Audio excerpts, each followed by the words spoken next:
Hello and welcome to the Adulting Well podcast. I am your co-host, Joshua. I am joined, as always, by Kevin McCracken. How are you, buddy?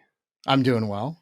Kevin, I think we should disclaim real fast before we say anything that this is being recorded the day after we voted at a point in time in which we do not currently know who the winner of the election is. So even though it will be Biden, we don't know that yet. Well, we know who the losers are, so we'll just stick with that for now. All right, carry on. Just know that we don't know what we're talking about. It could be that world could be on fire by the time this podcast airs. Yeah, well.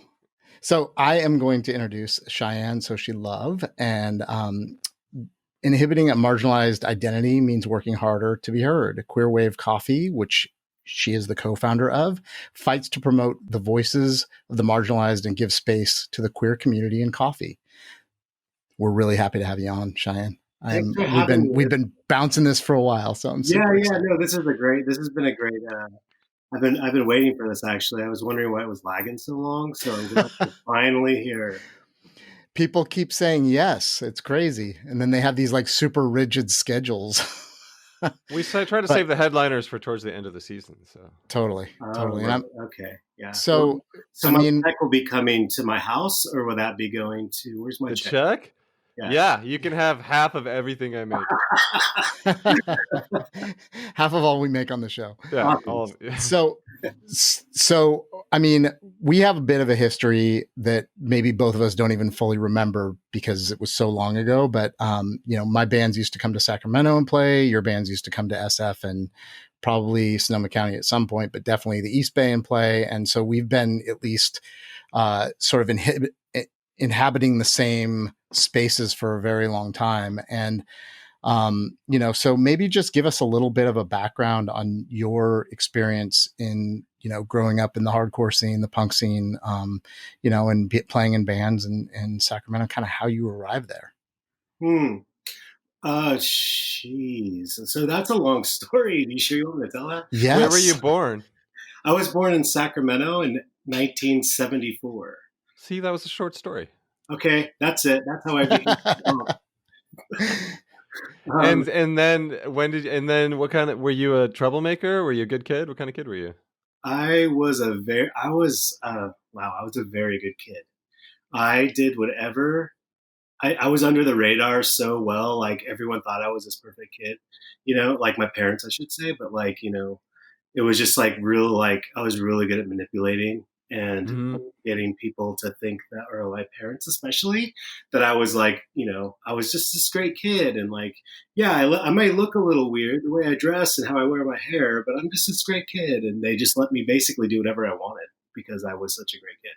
But if they knew the real stuff that happened in the mid to late 80s and in the early 90s, they would probably not be so stoked. What happened? Well, I experimented a lot of different things. I destroyed a lot of things. I spray painted a lot of things. This is when you started getting into punk music? Probably before that. It was before that. So I didn't know what punk was, but I was definitely punk. So you're just running around town breaking things? Kind of, yeah. I broke into a lot of places and so I attempted to steal cars at a very young age, but I never could. Whoa. You see on TV and they're like, and it starts. Yeah. Like I would get down there and see all these wires and I'd just be like, So talk to us a little bit about growing up in Sacramento and what your early life was like. Cause a lot of times whatever happens kind of informs that like jump into the punk community. Well, actually it was, I was really into music. That's really what, it was more of like, it wasn't a social thing for me at all in the beginning. It was music. I grew up, music was kind of like my safety blanket, as a kid, through all the turmoil from my family. It was like music always had a way to comfort me, put me on the stage as I was like, the singer or guitar player of Def Leppard. Like that. You know what I'm talking about. Yeah. I was in the mirror doing that stuff. It was like the best escape for me. Still do that. Yeah. I like a lot of I like the harder music always. and I looked for the more aggressive stuff just naturally. And it was interesting to me. And that was like what, like pop rock, because that was on the radio, and that's all we had. So I remember as a kid, really young, going to Tower Records. It used to, remember Tower Records? Oh yeah, of course. Tower Records, and look at all the music there. And then there was this music section that I kept passing by that said indie music. And I thought, like, I was like, whoa, I wonder what Indian music sounds like. What does music from India sound like? That's totally what I would think all the time. But then I remember seeing like some of the images on the record, on the album covers, and being like, whoa, like they're pretty hardcore in India. I didn't know anything that was going on. So I'd flip through them, and I had seen some pretty intense art on the records. And I was probably about like 11, 12 or something.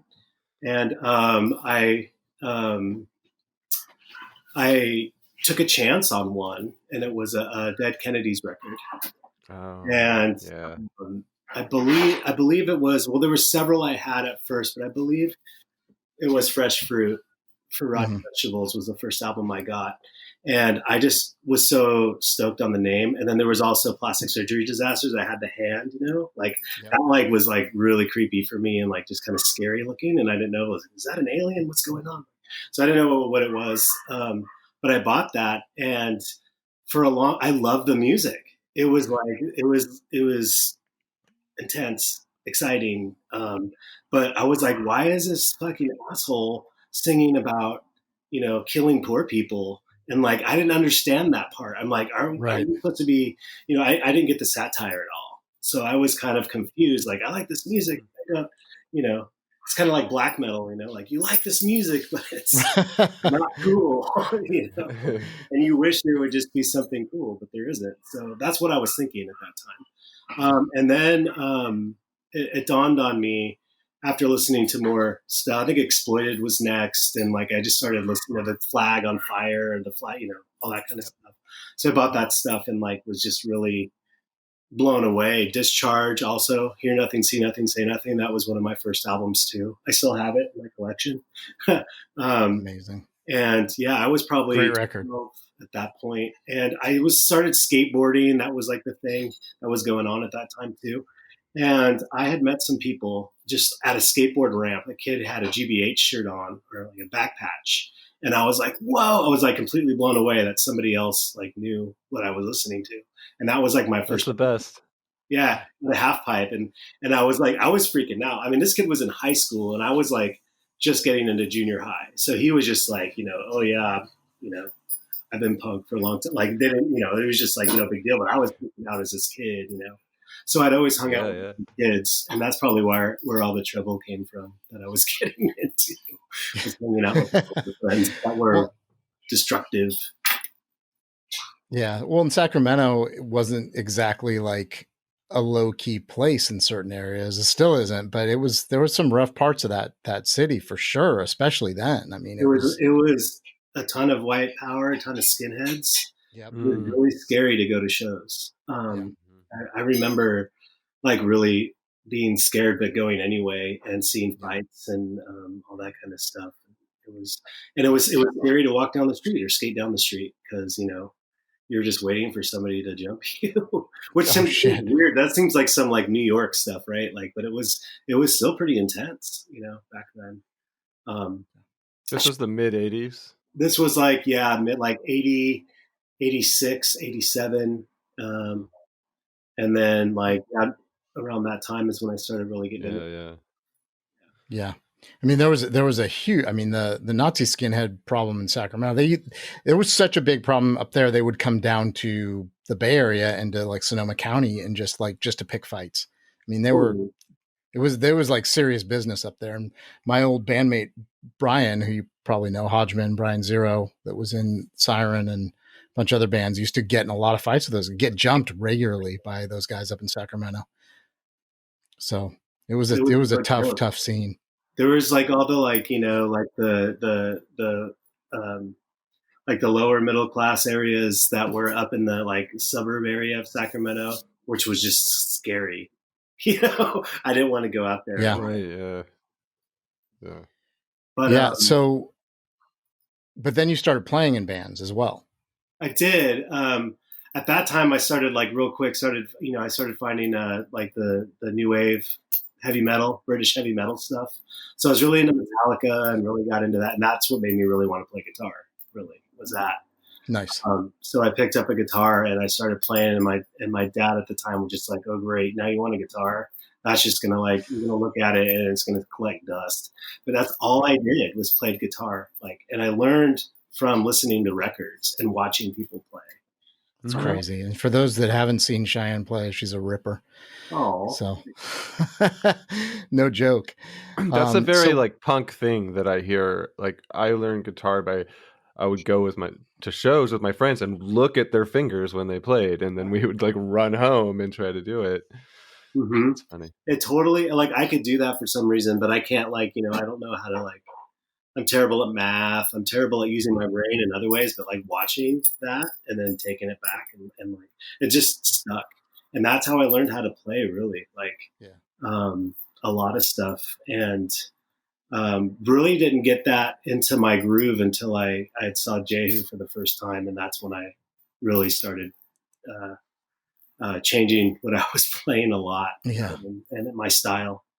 And I rip off John's music like crazy, and he thinks it's hilarious. But yeah, well, so for those that don't know, who you should know, Drive Like Jehu and John Reese are like a huge part of Cheyenne's influence, and mine too. Rocket from the Crypt is probably my all-time favorite live band. I've seen them many, many, many times. In fact, I forced my wife to go see them when they got back together a few years ago with Mario playing drums, and they're just so good live. And they make fun of Florida, which is a fucking shithole. So they make fun of everything. Are you kidding me? That guy is the funniest guy. He'll make fun of everything, no matter where he's at. And that's what I love that.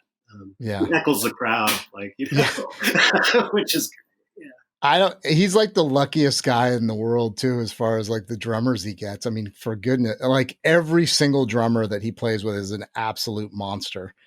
It's like, okay, I don't even know there's something attractive about his guitar playing that makes people want to play drums. And he's a total sweetheart too. Yeah. Super nice guy and friendly. And so I could see why I would love to play in a band. That'd be great. Yeah.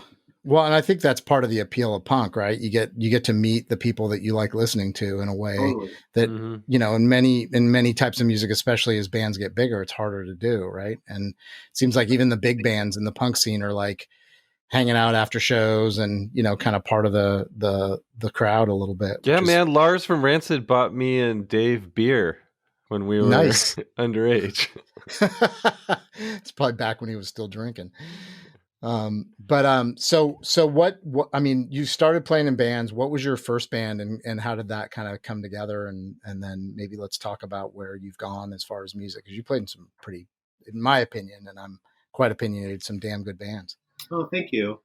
I started playing in my first real band where we had played parties and started to play shows was in high school, and we were called Malanuma, and we played basically a lot of Adrenaline OD mixed up with I think there were some early Dwarves, like that kind of garagey style, like just really fast, hard, aggressive, and dirty stuff, which was a lot of fun. Oh, DRI, yeah. Then it kind of went to that that was during that crossover time, that was really cool. So I started. I mean, that was everything. I liked hardcore, punk, and metal. So that was that made a lot of sense to me.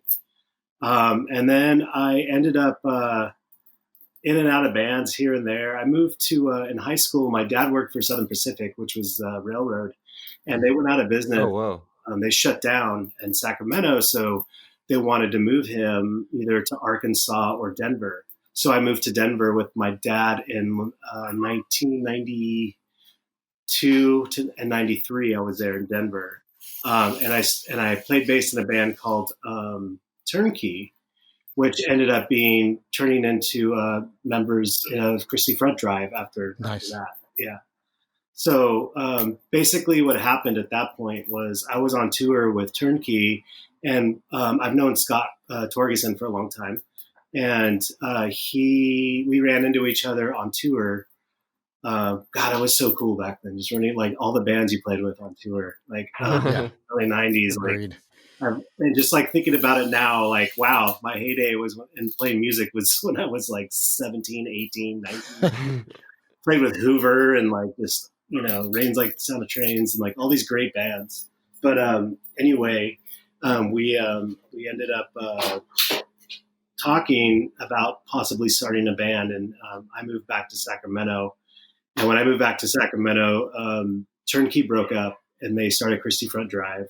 And then I went and started a band called Amber Inn with Scott. That was probably, I don't know, Scott's the one to ask. I can't remember the dates, like probably 94 or 94, I think. Is when that sounds about right. Yeah. And I had my my AC/DC guitar licks, hardcore licks down. So if you listen to that music, you could probably hear a lot of that kind of like really aggressive open chord stuff. And the early beginning of like the Jehu sound that I was starting to like to play with and stuff. Longfish was also a really big influence. I know these bands are like all over the place, but like if you listen to it, you could probably hear a lot of that stuff too. A lot of Longfish and the old stuff. Yeah. Yeah. Well, and it's such a, like that sort of like small contingent of people that you were connected with there too, really like it was like a super creative time in Sacramento hardcore music. I mean, there were some awesome bands from there.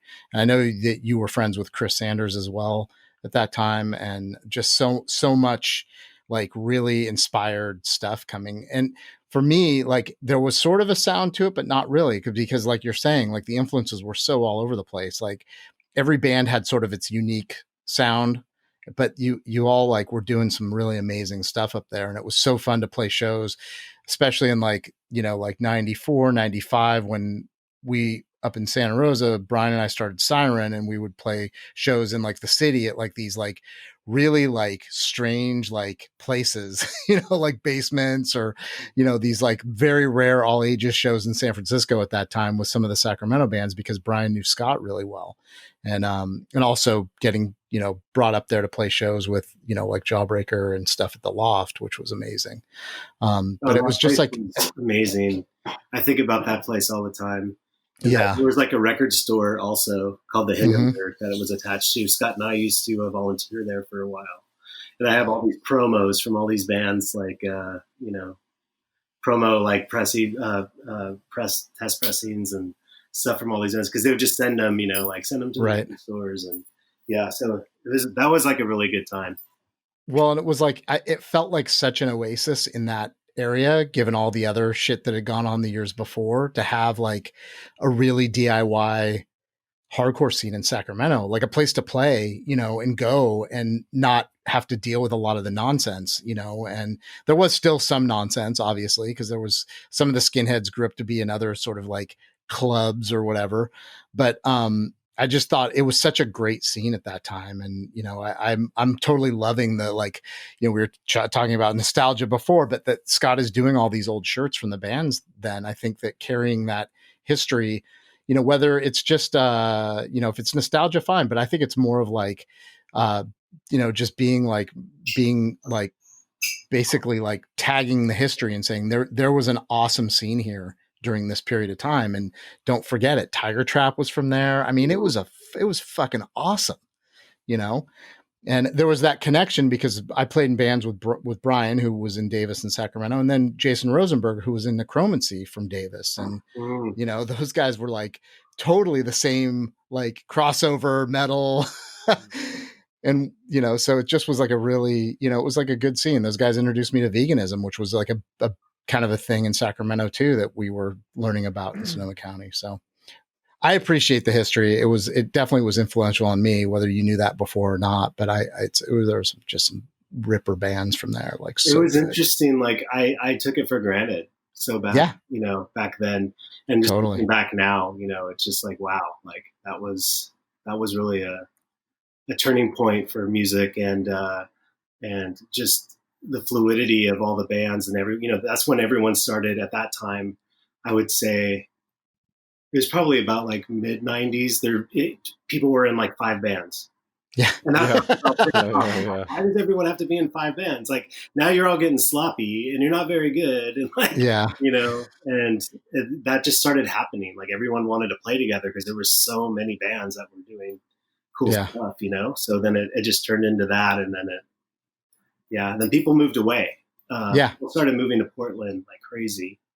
Near like 97, 98, people were just taking off up north because that was like the place to go, I guess. And it got really, really, really like the music was like so thin at that point. It just turned into the scene just died out because so many people left. Yeah. And the Hindenburg shut down and the Loft shut down.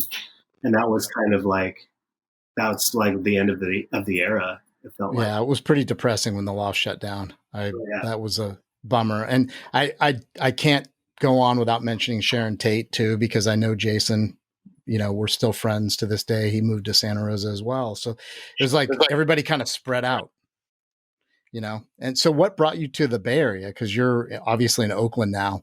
Like, what was the impetus for that move? Wow. Well, there a couple things. I had worked in coffee since 1993, and I had worked for this company called Java City in Sacramento. It was a big corporate coffee roasting company, and I had done all kinds of stuff, and I was getting burned out big time after I was there for 17 years, I think, at that point. And me and my partner had a child. I consider them my child, but I helped raise them when they were about a year and a half. And we, after about 2 or 2.5 years old, 3 years old, they started identifying as trans, I didn't even know what that was really at that point. I supported it. I didn't know what it was, and I didn't know anything, how to raise a child like this. So we reached out for support in Sacramento and went to PFLAG, and we went to a few places trying to our kid's going to start kindergarten soon. And we don't know, is this a phase? Is this what? And nobody could help us. Nobody was able to do anything. And it got closer and closer to kindergarten time. And we didn't want her going to a school that, we were just scared to death. We didn't know. Right. So we called around and started reaching out. And me and my partner were like, okay, well, we need to move to a town that's a lot more accepting of this. And that maybe has some history. So we started searching, and I'm in coffee. So I'm thinking, Portland or Seattle, where we're going to go, because that's where a lot of coffee companies were, especially in Seattle at that time. And I was interviewing and getting ready to leave. And I was just so fucking sick of working as much as I was working like 50, 60 hours a week. I was just so burned out and crying on my way to work. It was terrible. And she had another child before. So she had been a stay-at-home mom for quite a few years at this point, almost 10 years. So she was like, I need to get back to work. So we ended up figuring, well, the Bay Area is pretty gay. Like, why don't we go there? Yeah. And so she had a cousin that owned a hair salon. She's a hairstylist. So we just squeezed right in here. We caught up with an organization called Gender Spectrum that gave us a lot of help. And this was, 11 years ago or so. And they gave us a lot of help and support. And we felt like, this is where we're going to be. And then at this time, by the time we left, her and I had a child together. So I was like, okay, you go back to work. I'll stay at home and I'll get like a barista job like twice a week or something and just like do that. And that's kind of what brought us here. So our kids and me not wanting to work where I worked anymore. Yeah. Well, and I think inside that there's like a deeper story too, right? Because at the time you didn't know anything about the subject of, transgender or like, how to sort of source that help. And a lot has changed since then for you personally, and your other child as well, which is, and it's, obviously, and I think it's incredibly heartwarming to watch the two of you together, and the photos that you post on social media, and just the love and sort of the bond that you have is really like intensely beautiful. I mean, it's really amazing. And I actually like kind of re-met you. I don't even know if you remember this, at Sarah Kirsch's weekend thing at Gilman Street, because all the kids were there. My daughter is now 12. And I know Pat, Libby, and so all the kids were doing like playing and making crafts. And so we were all together at that too. And, I had known Sarah forever. I mean, she used to come stay with me back in Santa Rosa, like 25, 30 years ago. And you can see her in videos of like my bands from like Gilman, and photos of my bands right up front all the time, because we used to go see each other play all the time. And, that was an incredible weekend for me, because I got to reconnect with a lot of people, and obviously, we're also connected through Megan, who you played music with for a while as well. So there's like kind of a lot of, connections there. But maybe talk a little bit about your own kind of realizations around that time, and what started to happen for you, because it's a really powerful story, and it's an important story to tell. And, it's part of the reason I've been waiting to get you on the show, quite honestly. First of all, I want to go back and just like say something about Sarah too, because, what an amazing person, I'd never felt the support I'd ever had for what I was doing musically than I ever felt from her. She used to just go right up to my amp and just lock it, like just put her face right in front of the amp. And I played loud as fuck. Like I played really loud, and just to see her face while I was playing, and then afterwards just like go on and on and on about it. It was amazing. But anyway, I miss her so much. Like, and how we are all kind of tied together in this is really interesting. But yeah, I mean, I think about her all the time. It's crazy. Yeah. I wish I could talk to her. But so as I mentioned, we had a child when we moved here, who was assigned male at birth, and we moved here before she was almost a year old. So we moved here, and after what we had learned from our other child, we were like, okay, like, let's, we're not going to push any gender. We're not, we're going to leave it open, let them discover, do what they want, and they did. And as I got older, it really didn't happen until probably like right around kindergarten time, where they were so confused about it. Like, confused about like, why are like, how are names gendered, and how are like, how are colors gendered? Like they were so like, just didn't get it. It was really interesting to see, like, and then it made me really realize like how much shit we just put on our kids, like for no reason other than to fit into colonial like standards or whatever. And I did everything I could to like, kind of ease her into that stuff. And she started school, and she identified as female, but kept her name was gender male gendered name. And she kept it, and then she just didn't understand why she had. Well, we'd ask her, do you want to change your name? And she was like, why would I want to do that? Like, like didn't get it at all.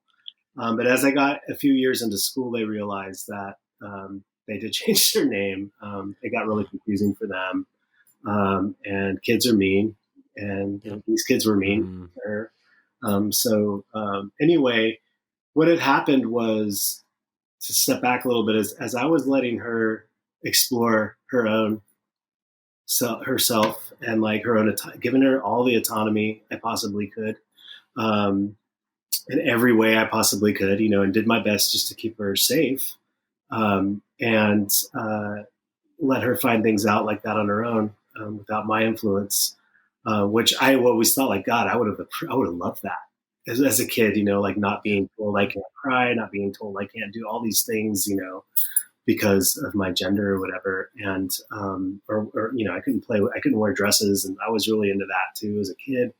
And it was all pushed out of me, but my kiddo, decided that, she was just going to be who she was going to be. And I feel really good and positive. I feel really good about that. That feels really good as a parent.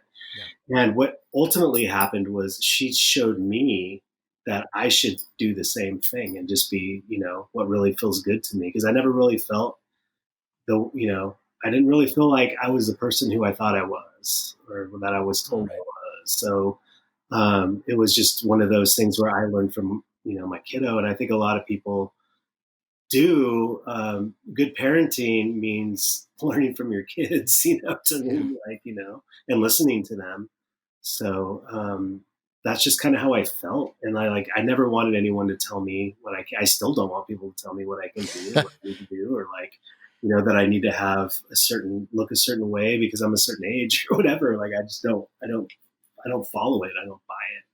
Mm-hmm. So, I just got closer and closer to knowing myself, and I'm presenting how I want to, and how I feel. Yeah, and that's, I mean, I gotta admit, I got a little choked up when we talked about Sarah, because there was a point in my life where we were incredibly close and spent a lot of time together, and because there wasn't a lot. There was, in the Gilman scene, there was a lot of very sort of expected and accepted political stuff in bands, I guess, around being anti-racist and honoring the rules of Gilman Street. But there wasn't a lot of us that were super hardcore activists around veganism and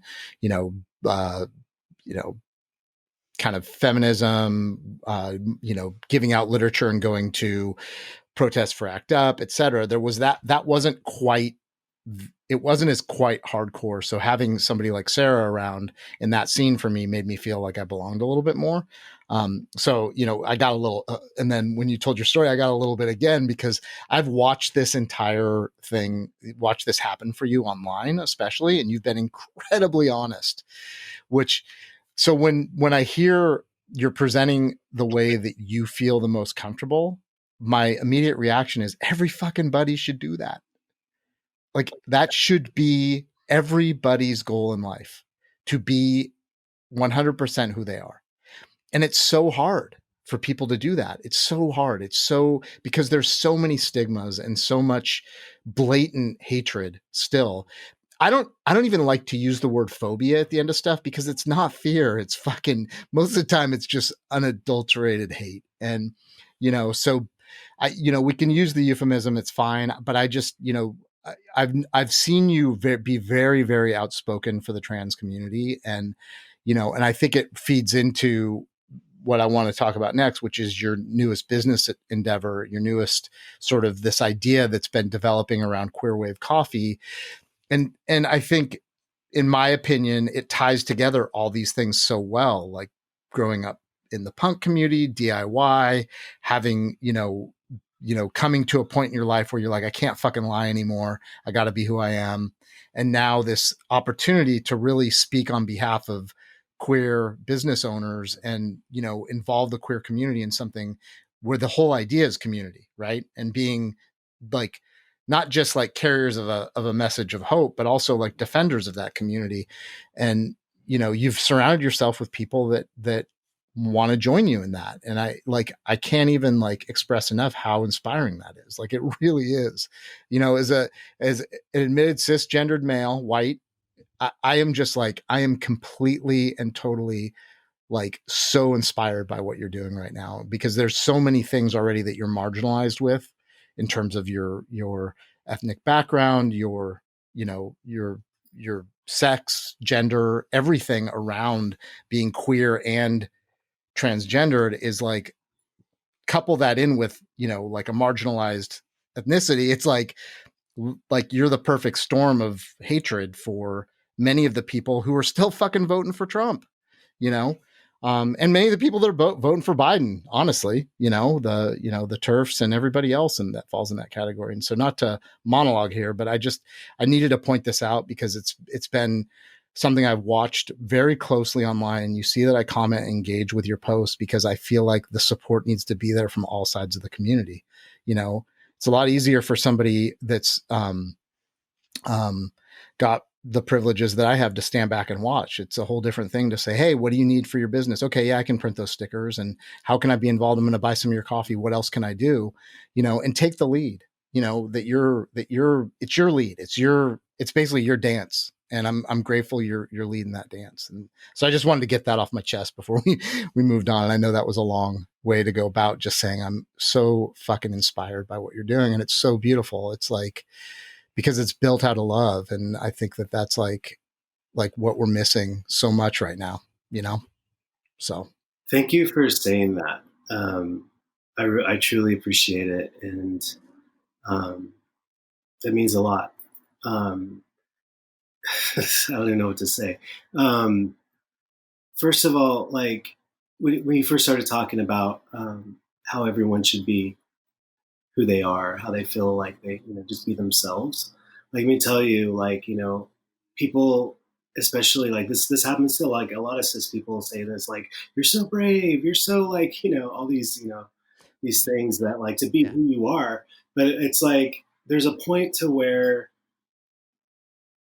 people like myself, like, I wanted to commit suicide. I wanted to like, I was drinking a ton. I was doing a lot of drugs. I did a lot of this stuff to cover up my pain because I was forced into this way I didn't want to be. And you want to do that, you want to die.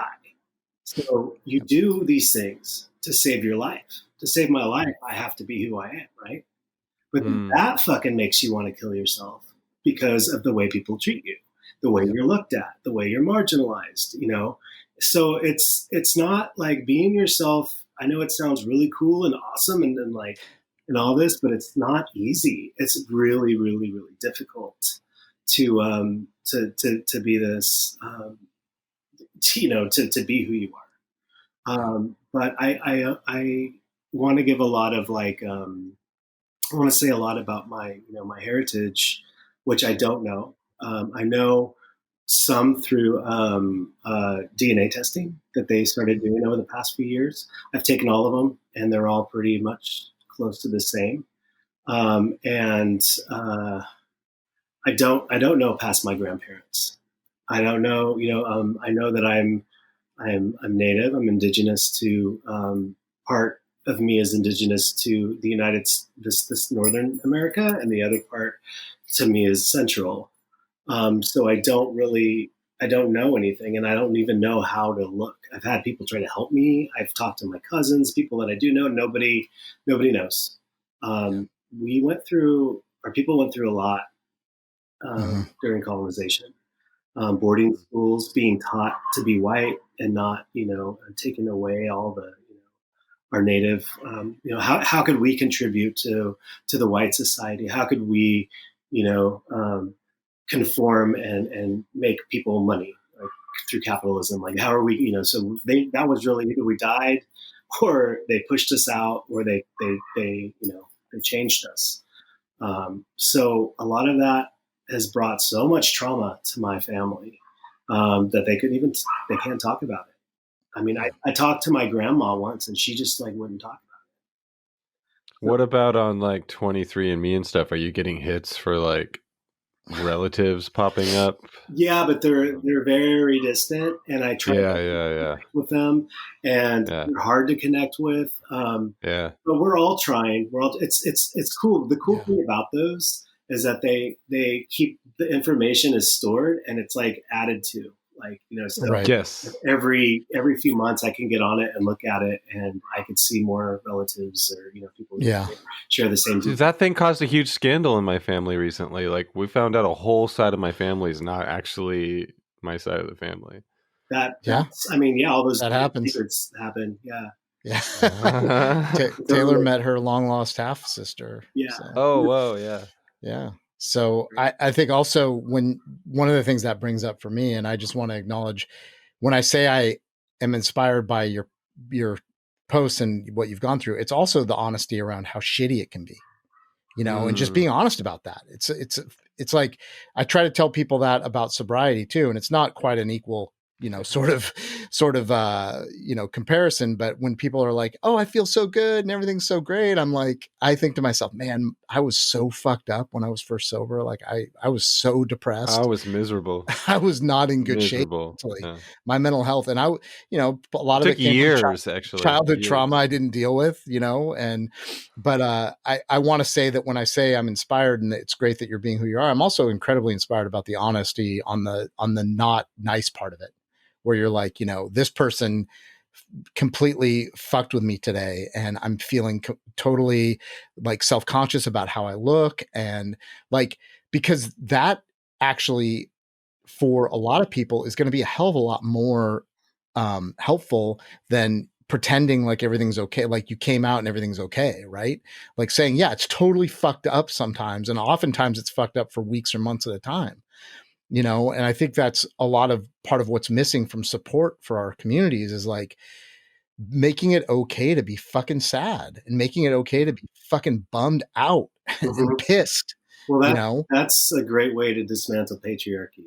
And that's how I live my life day to day. And that's what you're seeing is my active, like my existing and making the choices I make and saying the things I say. Yep. And just my, having this coffee company, it's all, everything in my existence. It's like, that's what I can do. That's how I break down the patriarchy and all that, like, white, power and all that stuff. Like that's just how it's done. And you can't like, I guess that's the only way I can explain it, I guess. Is that's just how I live my life, and I'm very conscious of it. If I'm having what do you call it? If I'm having problems, like I'm struggling with vulnerability. If I'm scared of something, I do it because that's how you fuck it up. That's how you monkey wrench the system, is by showing your vulnerability. We're taught not to do that. Totally. Period. We're supposed to suck it up, say, "Oh, I'm doing great," all that shit. And yeah, I thought about it for years. Like, how do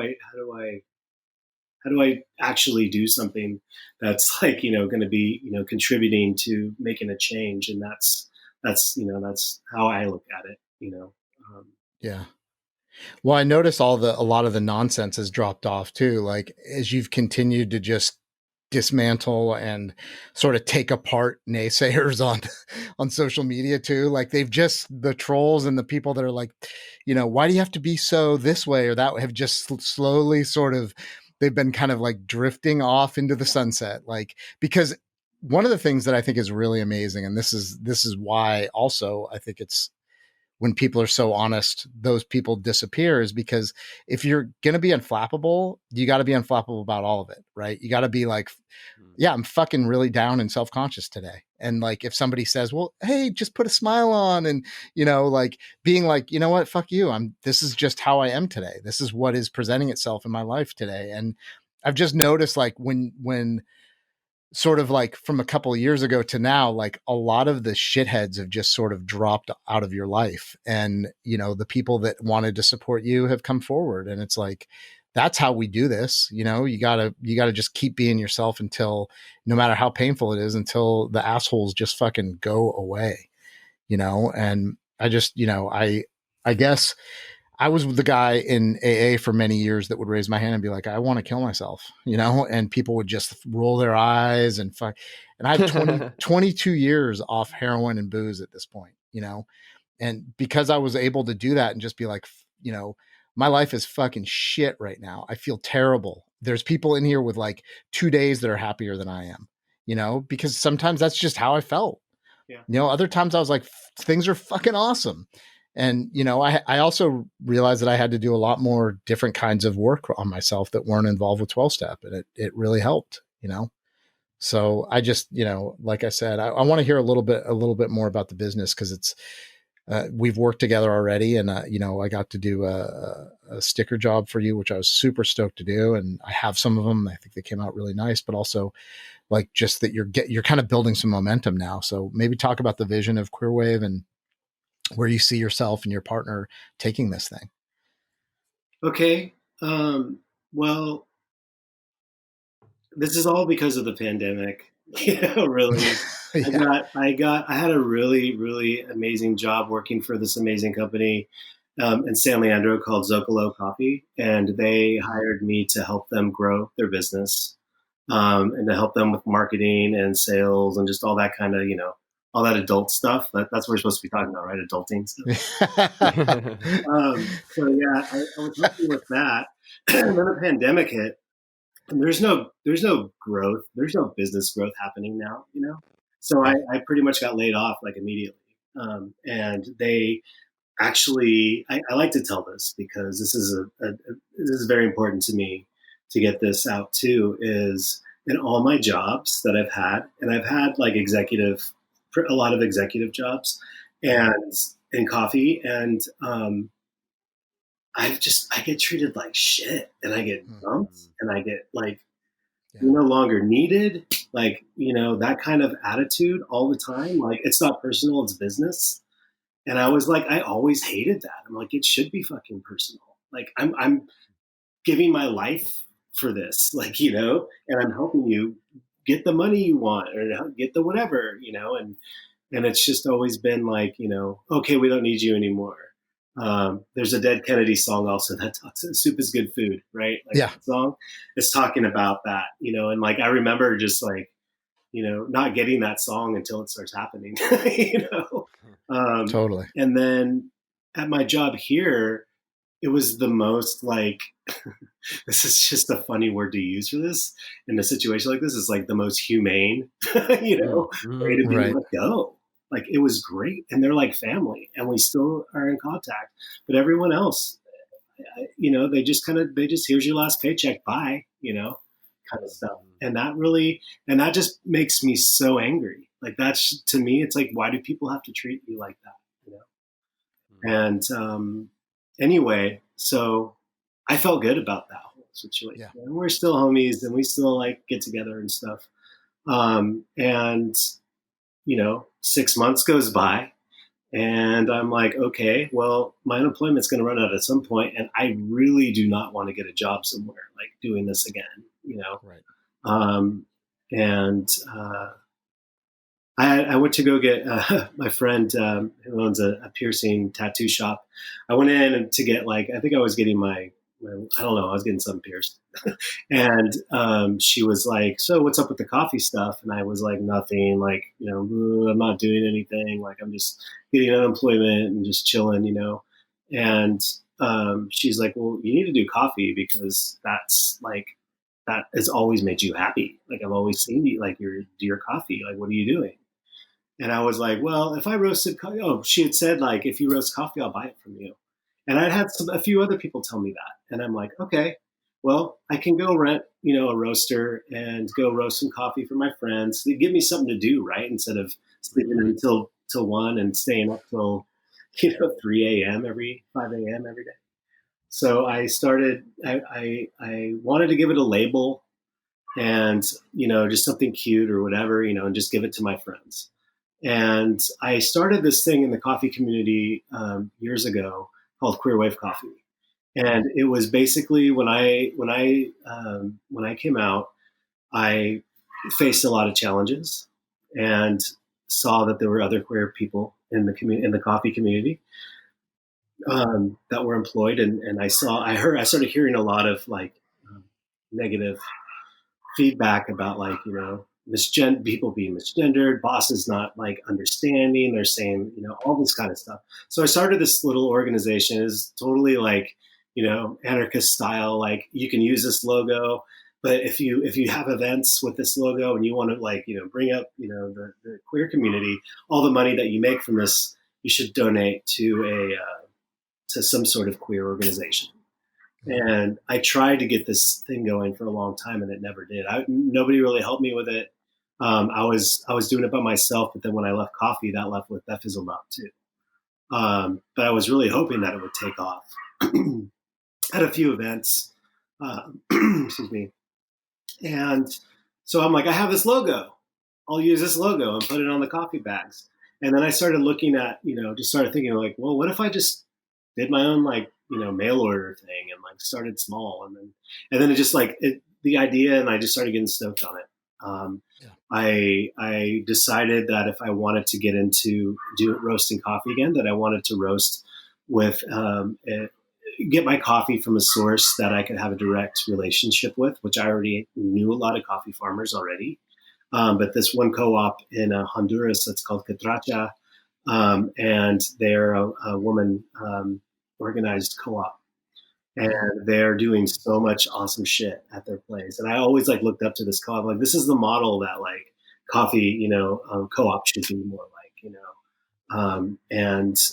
so anyway, I talked to them and just said I wanted to use their coffee exclusively, and they said nobody's ever done that.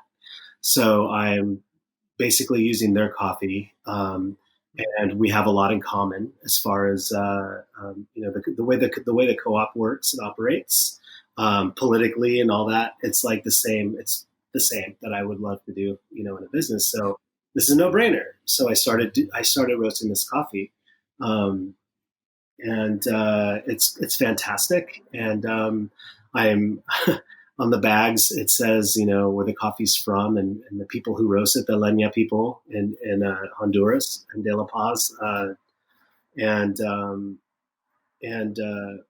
under the label, we're working on new labels for the bags. So that's the other thing I need to talk about. And got to figure that out. And they say roasted on Chichenyo Alone land by queer people. So it's kind of like finishing that whole cycle, because usually coffee companies, white dudes are out there buying and losing that whole side of it. So I thought this whole part would be a way for me to get in touch with my, my heritage and my, by exclusively going through this one farm. And it just feels really good. And want to promote the coffee. I think the coffee industry is all fucked up too. It's super pinky, and it's it's bougie and it's elitist and all this stuff. And I'm like, coffee's for the people. This is not, it's just been colonialized so bad.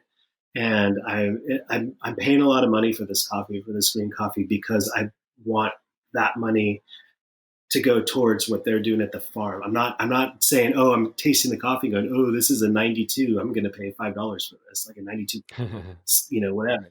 I want what they do and want it and promote what they do. And I think that's the right way. There's nowhere in scoring coffee or where pricing comes from have anything to do with the quality of life or what they're doing at their farms or anything. That's nothing to do with it. It's just pure flavor. And I love good coffee. Don't get me wrong. It's not, I don't appreciate it, but it's it just, there's a big, it's a big kink in the system. And that's another thing I'm trying to do, so, this is basically, the coffee company that is made around marginalized people, for those who love coffee, and that are queer and or allies of queer people that want to support this, and also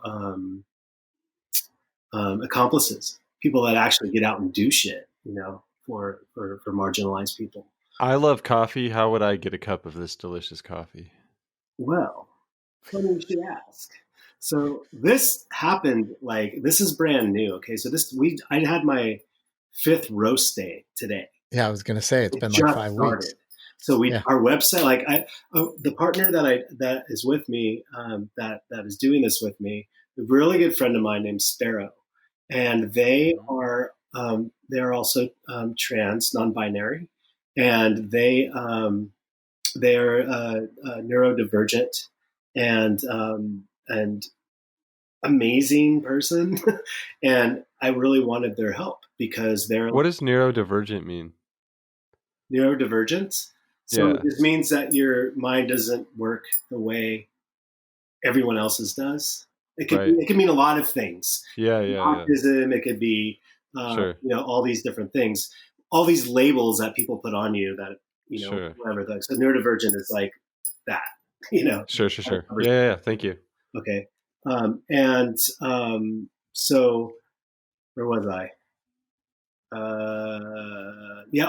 They're a tech person and I know nothing. The things that always stopped me from starting my own business was like, I don't know shit about a website. I don't know shit about money. I don't know shit about like all these things, business stuff.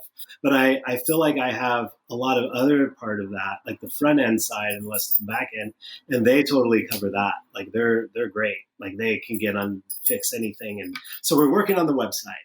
Is what I'm trying to say here. It's not fantastic. Yet. So we're just selling through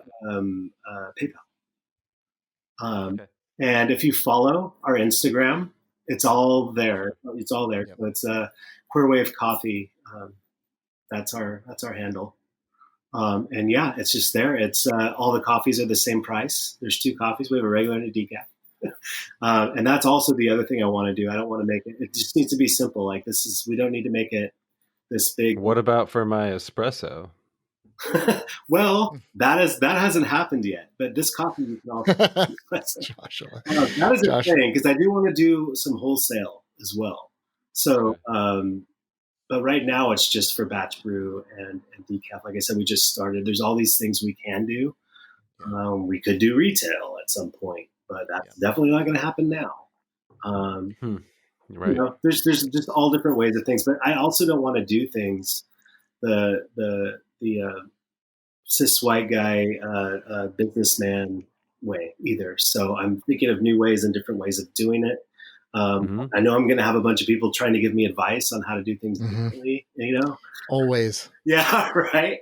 And I'm just tuning that out, and I want people to like just really listen to what I have to say about it, and like and if you want to support, you want to make a change and support like this the system, there's ways to do it. And like, I want to partner with other people in the same that are doing the same thing as well. Yeah. Well, I think just working with you on one small project with this, and we've talked about doing other stuff creatively together, but it was very collaborative and you knew what you wanted and you weren't really gonna you wanted to have a collaboration around it. It wasn't like, there wasn't a sort of a boss mentality, but it was directed. Like it felt like, here's what I want, and I tried to find a way to make it happen. We couldn't do it exactly that way. So we settled on something, but I will say, going back to what you were saying about who you're supporting, and I know that it's not the hugest thing in the world yet, but it's going that way. There's a revolution coming around how people buy and sort of consume things. And companies like yours are on the forefront of the sourcing and creating side of it. And then there's young people that are buying things that give a shit a lot more than, like my generation. And I care a lot about what I buy, but there's a whole new consciousness coming. And I think that your type of business is going to tap into that in a way that it's going to be really, I have high hopes for this, and I think that younger people give a shit a lot more than we give them credit for in many ways. And I love that you're honoring not just your community now, but your ancestors and your community that you're trying to get in touch with too. It's amazing stuff. And I love when people do businesses that are different, and ours is somewhat different, but this is like really that, like, different. How do you know you made it? Like, how did I know like I've made it? And like my thought is like, I want other people to start, like, maybe I can make something that will inspire someone else to do something along the same lines. Like, to me, that's awesome. With music, I just want someone to fucking hear it, like listen to it, listen to it. That's all I care about. Like, I want distribution. I want people to hear it and to influence people as much as I've been influenced, my whole life. So that's like kind of the thing, for me. It's like, wow, like I set out to do this thing to monkey wrench a system, and it worked. Yeah, that's awesome. That's making it. Yeah, it's amazing. But I don't just wish you the best. I know that these kinds of successes are coming your way. I mean, I bought the first batch, and I can only imagine that the roasts have gotten even better since then. And it was really good coffee. I mean, I'm not, I'm not like a connoisseur in any way. I mostly drink coffee for effect. I'm not going to pretend that I know anything about scoring or any of that other stuff, but I buy things for effect as well. And, I buy things because what the businesses are doing fucking matter. And, and that's the littlest thing I can do, but it's huge. This isn't targeted towards a coffee connoisseur. Like, this is targeted towards people who give a shit, and people who want to make a change, and people who like coffee. Yeah. It's like, I'm not putting, ooh, we won this award for this coffee. I don't care about that shit. Like, I don't care what anyone, it's for the people. Yep. And like, that's what it should be. Totally. So we're running up on time, which is amazing. This hour has literally blown by. Like, I'm like, what the fuck? Where did the hour go? Yeah, it's one of those. Yeah, it totally is, right? Yeah. And Joshua knows he's going to get a text from me later. That's like, oh my God, amazing show. I'm so happy. But talk maybe really quickly. Do you have any other projects going? Are you playing any music right now? I know you'd been talking to Chris about doing something. We've been talking, but has anything materialized? I'm in a band called Revolution Bummer, which is, obviously a take on Revolution Summer. Yep. Most of my bands, I'm always like I've ripped off 3 different names from John Reese's like songs, Super Unison. And I started that band. That's a Jay Who's song. Dead Seeds. That was a Rocket from the Crypt song. So I just keep kind of doing that. Like, I mean, why not? I'm not going to lie about it. I'm ripping you off. Like, I'm stealing your style. But anyway, that band, we just discussed this recently, and I'll go ahead and say it, but our rhythm section broke up from that band a while back. So we now have the drummer and bass player, I don't know if you know them, from Replica, who is B and Alicia. I think you texted me. I checked them out, and I'm super stoked that we're gonna do this. We're gonna release the stuff we already recorded with Jack Shirley a few years ago. It's on tape now. It's on Spotify and Bandcamp too. And that's Revolution Bummer. And Chris Sanders plays guitar in that band. No, he sings. Oh, he sings. That's right. You play guitar. I play guitar. Yeah, I wrote the songs. He sings it. Yeah, that's amazing. And then we're gonna put this band together. We're gonna do a split with ourselves, with the 2 different rhythm collections, I think is the plan. So we'll have awesome. Yeah, it'll be that. My songs are 2 minutes long, and you have to have like 100 of them. So I'm just right up my ADD alley. Awesome. And I do some other work too, which we won't talk about. I'm starting I've started doing some sex work that has to deal with queer people and finding their identity and their and what feels comfortable to them as well. So awesome. I'm doing that. That's what I'm trying to also. All these things are starting at the same time. So those are my projects right now. Well, good for you. So we'll post some links to the projects, the Spotify link for Revolution Bummer, obviously Queer Wave Coffee. I highly encourage people who care about really amazing businesses doing very different things for the world to buy the coffee. You don't have to be a coffee connoisseur. It just tastes good. There's not a lot of, I don't need to do a whole review on it. It just tastes good. It brews well. And I love the effect of caffeine. So I'm sold. And then as your new projects come up, just send them to us and we'll continue to add links. We love bragging about people that have been on the show. So I'm a total braggart.